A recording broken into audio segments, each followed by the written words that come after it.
So we will continue our discussion on economy. In the previous session, we have discussed about inflation. We have seen the different types of inflation. So what is inflation? It is actually the persistent increase in price level over a period of time. So we have understood what is inflation. We have understood what is demand pull inflation, and we have also understood what is cost push inflation. So what are the reasons for demand pull inflation we have seen? What are the reasons for cost push inflation we have seen?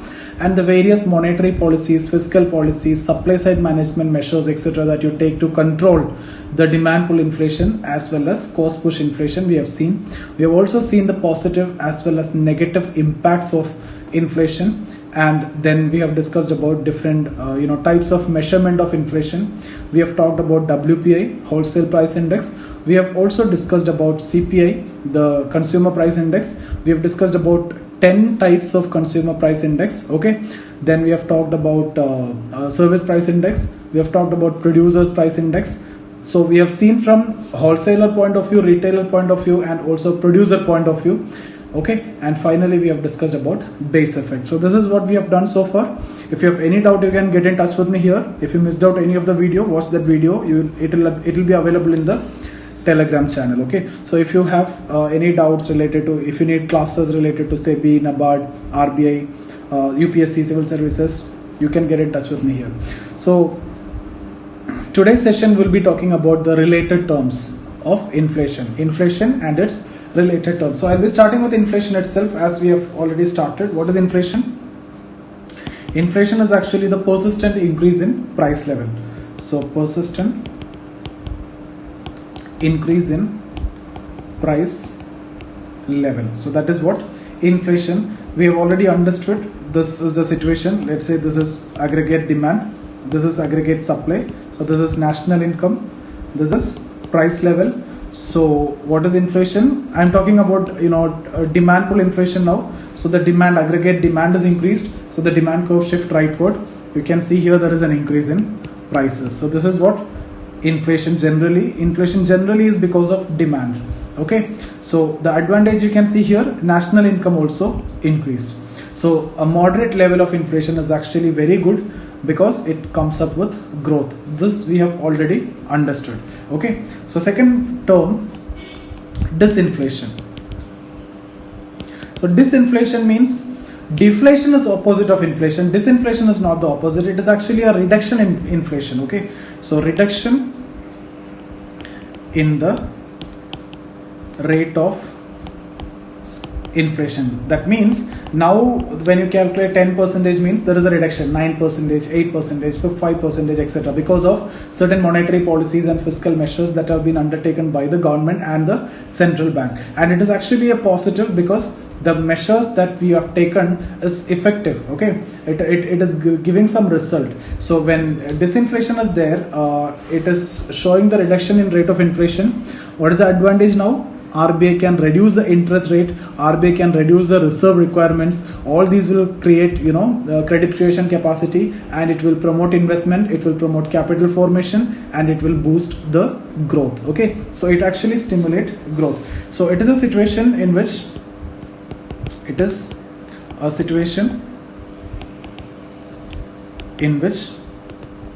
price level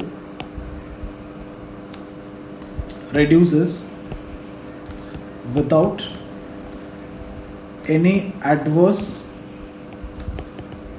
impact on national income. Okay, so national income is not affected. Obviously output, employment, etc. won't be affected. So it is desirable. Now for this only we are taking different measures, monetary policy measures and fiscal policy measures, etc. that we are doing for this only. Disinflation means rate of inflation is coming down. Why? Now the advantage is you can reduce the interest rates, you can reduce the reserve requirements, so it is beneficial for the economy. Next is important, that is opposite to inflation. Third one, deflation. Okay, so deflation is opposite of inflation. Inflation was the persistent increase in price level. Here persistent decrease in price level. So persistent decrease in price level. So this is negative inflation, that is negative inflation. Okay, so is it desirable? It is not desirable. Why? It leads to recession. The reason is it is coming along with a decrease in growth. So growth will be affected drastically because no demand. This is a situation where there is no demand. So it is opposite to inflation. You can see, I'll show you here in graph. So let's say national income, this is the price level. So just like we have discussed aggregate demand, aggregate supply demand curve shift is now downward sloping, supply curve is upward sloping, demand curve, now demand is less, opposite to the other situation. So demand curve, instead of shifting rightward in case of increase, here now it will shift leftward. So let me show the leftward shift of demand curve. There is a equilibrium position. Okay, now how to show the leftward shift? This is the demand curve, so demand curve shift leftward. So what is the new point now? There is a new equilibrium point. So you can see here there is a reduction in prices. But what is the problem? You can see here problem is national income also came down. Okay, national income came down here. So this is not desirable. That is why I told you it is opposite of inflation. A moderate level of inflation is always good. It promotes growth, it promotes employment opportunities, it reduces unemployment rate, it reduces poverty. In all these ways, a moderate level of inflation is actually good in the economy. It shows a positive sentiment in the economy. It creates a positive market sentiment, and that promotes investment, that promotes capital formation, that promotes growth. Okay. So this is deflation, opposite of inflation, that is not desirable in the economy. Next is reflation. It is a situation in which, let me write down first, it is a situation in which price level increases along with output, employment, etc.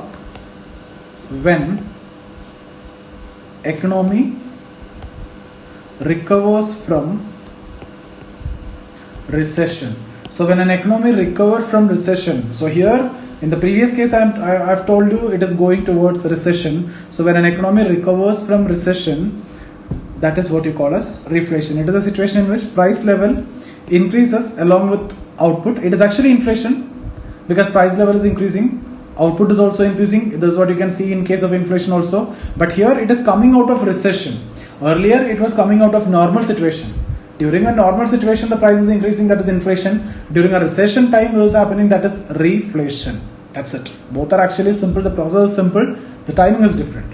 Next is stagflation. Okay. So other sets, stagflation. So stagflation means it's actually stagnation plus inflation. So here inflation at the time of recession. Recession is there, at the same time inflation is there. Recession means low growth, no growth, inflation is there. Reflation is different. Growth is increasing, the price level is also increasing. Here stagflation means there is a stagnation and inflation. So here inflation plus recession. Recession means no demand, so unemployment situation you can see. So this is exactly opposite of Phillips curve. If you remember, we have discussed about Phillips curve. So inflation increases means unemployment will come down. We have seen this Phillips curve, right? So this is the Phillips curve. So here unemployment, here inflation. So you can see at this point higher inflation, unemployment is less. Here lower inflation, unemployment is high. So it is exactly opposite. Inflation is there, at the same time recession is also there. Okay, unemployment is there. So let me write down, it is a situation in which high inflation is accompanied by recession. That means unemployment. Okay. So usual situation, unemployment rate will be 3 to 4%. We have discussed that already when we discussed about unemployment chapter. We have seen the usual status unemployment. We have seen current weekly status, current daily status, usual principal status, usual subsidiary status. All those cases we have discussed. So you have seen that already. It is between this. If it is going beyond this 4%, that is happening only during the time of recession. So that shows actually recession. So it is caused due to cost push inflation. Okay. The cost of production is more. So during this situation, this will be there. In 1973, because of oil shock. Okay, there was a stagflation in most of the countries because it is affecting the supply, it is affecting the cost of production. Most of the countries affected, India was also affected. So Phillips curve, as I've told you here, here you can see here, in the situation of stagflation, Phillips curve failed. So there was a discussion in 1970s that leads to change in theories. So now, the Phillips curve does not exist as it failed. But for a short term, this may work out. Phillips curve is okay. Phillips curve is true, but long term this won't be there. Okay, so when stagflation is there, Phillips curve fail because both are opposite. I hope you understood this. Stagflation, inflation, at the same time unemployment is also there. But Phillips saying when inflation is there, unemployment will come down. So this is contrary. So during the situation of stagflation, Phillips curve fail. And now Phillips curve does not exist, but theoretically you need to know this, but short term it will work out, not long term. Okay.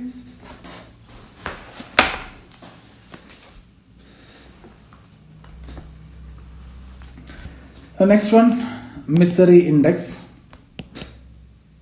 Okay, so misery index is actually nothing but inflation rate plus unemployment rate, both will be added, so that give you the misery. So inflation rate plus unemployment rate. Let's say unemployment is 4% and inflation is, let's say, 8%. What is the misery index? 12%. Okay, so this is commonly used in developed countries, not much used in developing countries, because in developing countries there are many other miseries than this. Okay, so I hope you understood this three. So stagflation, if this is, let's say, marking as 1, and Phillips curve 2, misery index, let me mark as 3. So what is this? Misery index is an index, right? So that is a index. The third one is actually an index. What about the second one? Second one is a hypothesis. Second one is a hypothesis. What is the first one? Stagflation. That is the actual situation. So that shows the situation. And when the situation is there, hypothesis is actually failed. So that led to rejection of this theory. So this theory does not exist. So I hope these three are actually connected. These three, stagflation, Phillips curve and misery index, all the three are connected. Connected with what? Inflation and unemployment. In all the three we are talking about inflation and unemployment. Here inflation plus unemployment in this index. Here inflation and unemployment, what relation? Reverse relation. Here inflation plus, at the same time unemployment is there, that is what stagflation. Now this one, all are connected, right? Inflation, disinflation, deflation, reflation, all these four are connected. These three are connected. This is how you can remember. Inflation, disinflation, deflation, reflation, all the four are connected. And Phillips curve, stagflation, misery index, all the three are connected. How it is connected? Unemployment and inflation. Now we will go for next one. Inflationary gap. Inflationary gap. See, inflationary gap is actually the gap between demand and supply. See, why inflation is there? Excess demand is there. So what is the aggregate demand in the economy? If this demand is more than the aggregate supply, if you take at the full productive capacity level, then that is what? It is simple. It is like this only. Let's say aggregate demand is 150 crore and aggregate supply is 100 crore only. So there is a gap. This is aggregate supply at full employment level. Okay, so that gap, 50 crore gap, is what? Inflationary gap. So you can write here, it is a situation in which aggregate demand is more than productive capacity of an economy. So the economy is having certain productive capacity, and if the demand and the productive capacity is equal, it is in an equilibrium position, no problem. But if the demand is more, what will happen? So what is the equilibrium position? You can show here, this is the equilibrium position. But now if the gap is more, what will happen? This will shift rightwards, so that lead to actually inflation, and this gap is what? The inflationary gap. So that lead to inflation. Now deflationary gap, it is exactly the opposite. Deflationary gap. Okay, so here aggregate demand will be lesser than supply. So more supply is there. So this you can see in developing countries, demand is more, supply is less because infrastructure is less. Okay, but in developed countries, deflationary gap is what you can see. Supply is more, the production is more, investment is more, infrastructure is better, but demand is less. Okay, and they do this quantitative easing and all those things to create demand in the economy. So developed countries, there is problem with demand. Developing countries, there is never a problem with demand.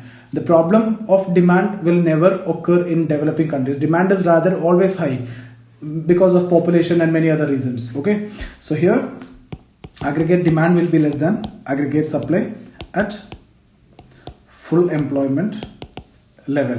Let's say supply is 100 crore and demand is, let's say, 60 crore worth. So this is what you are showing at supply. Okay, so what will happen here in this situation? Prices will come down, right? Because demand is not there, so price will come down. So price will come down means automatically production will come down. So to increase demand, the developed countries will go for different measures like quantitative easing, as we have discussed before. I hope this is clear. So they need to create demand in the economy. So this lead to deflation and recession. See, the first case is desirable. A moderate level of inflationary gap is desirable because that shows demand is higher than the supply. Otherwise, there is no demand in the economy, means that is going to affect the growth. So I hope this is clear. So this is mostly in developed countries. The first one you will see in developing countries. Second one you will never see in developing countries. In developing countries, there can never be an increase in supply compared to the demand. No, not possible. Okay. Next one, suppressed or repressed inflation. Suppressed or repressed inflation. So it is a situation in which aggregate demand is more than aggregate supply, but what the government will do, demand is more than supply. So if demand is more than supply, inflation will be there, but what the government will do, but government prevents price increase, price level from rising through direct control measures like ceiling prices. So what you're actually doing, see, if you leave it to the market, when supply is less and demand is more, there are people who are ready to pay, and they will pay more, and automatically in the market prices will shoot up. But this is suppressed or repressed by the government action by fixing the ceiling. But this is theoretically only happen, otherwise in black market all those things it will not work out. As long as you don't have an organized market. In developing countries it is very difficult, as there is no proper records are maintained, black marketing is there. So it's difficult in developing countries, but that is what suppressed inflation. Demand is there, supply is less, so prices will go up. Rather than going up so high, government will prevent it, suppress it by fixing the ceiling price. Simple as that. Okay, so suppressed. Next is open inflation. Open inflation. It is a situation in which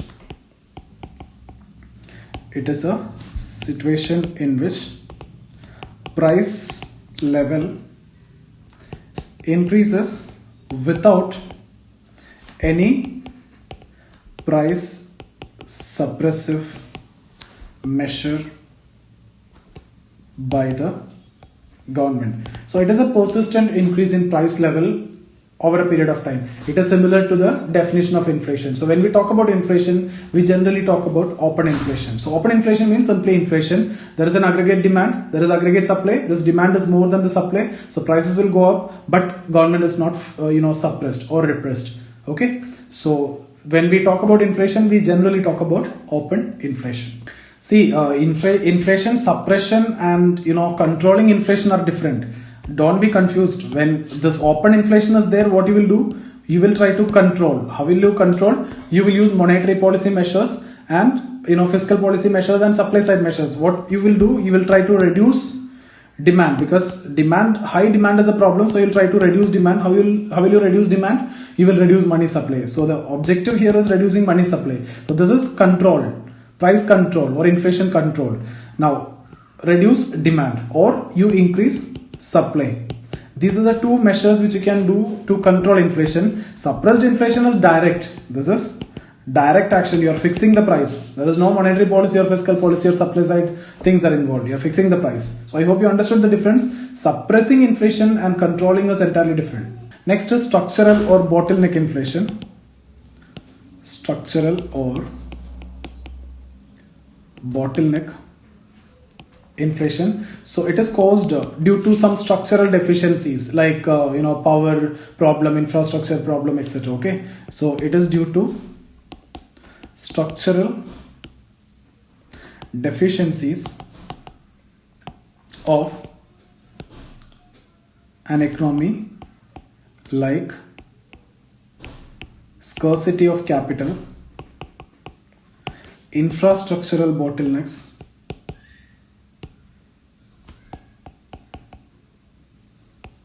market imperfection, etc. Okay, next is skewflation. Skewflation, it refers to a situation of uneven increase in price level. So basically agriflation, or next is agriflation.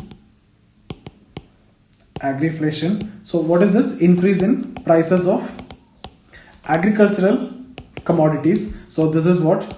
Food inflation basically. Okay, so I hope these three are easy. There is no point in explaining too much here. Structural or bottleneck inflation because of the problem, scarcity of capital, infrastructural bottlenecks, etc. Okay, so power failures, all these are reasons. Skewflation, situation in which uneven increase in price level. Agriflation, that name itself will tell you. Okay, next is core inflation. Very important. It is based on prices of only those commodities whose prices are not volatile. So those items whose prices are not volatile, those items will come in core inflation, the core items which won't change drastically. So here, which one you will exclude? You will exclude food, fuel, fertilizers, etc. So food, fuel, fertilizers, etc. will not be part of core inflation. Okay, so this is basically used to know the trend only. So generally food, fuel, when we talk about core inflation, because these are highly volatile. So I hope you understood core inflation, those items which are not volatile. Next is headline inflation. Headline inflation. So it is basically based on all types of or groups of commodities. Okay, so it is based on prices of all types of commodities. So generally we use this headline inflation. Okay, now next is creeping inflation. I'm moving faster, time problem. Creeping inflation. So it is basically low inflation. So up to 3%. Up to 3% is creeping inflation. So it is better to say low. It is not preferred to say this particular value. This 3%, when we say in the context of India, it is low. But when we say in the context of UK, it is so high. This 3% itself is so high. So when it comes to India, as per Urjit Patel committee, 4% is the desirable, ideal rate, targeted rate of inflation. So 3% means it is low, it is good. But when it comes to UK, their target is actually 2%. Okay, because their supply is elastic over there. So 4% is so high, but that means when supply is elastic in developed countries, the inflation tendency is very less. Supply is more. So 4% is so high, they target 2%. So this is, when I say low, that is fine, rather than going for this particular number. Next is walking or trotting inflation. So this is moderate or moderately high inflation. Moderate. Trotting means horse walks. Okay. So moderate or moderately high. That means 3 to 7% inflation. Third one, running inflation. So I would say high inflation. That means 7 to 10% or up to 7% or 10%.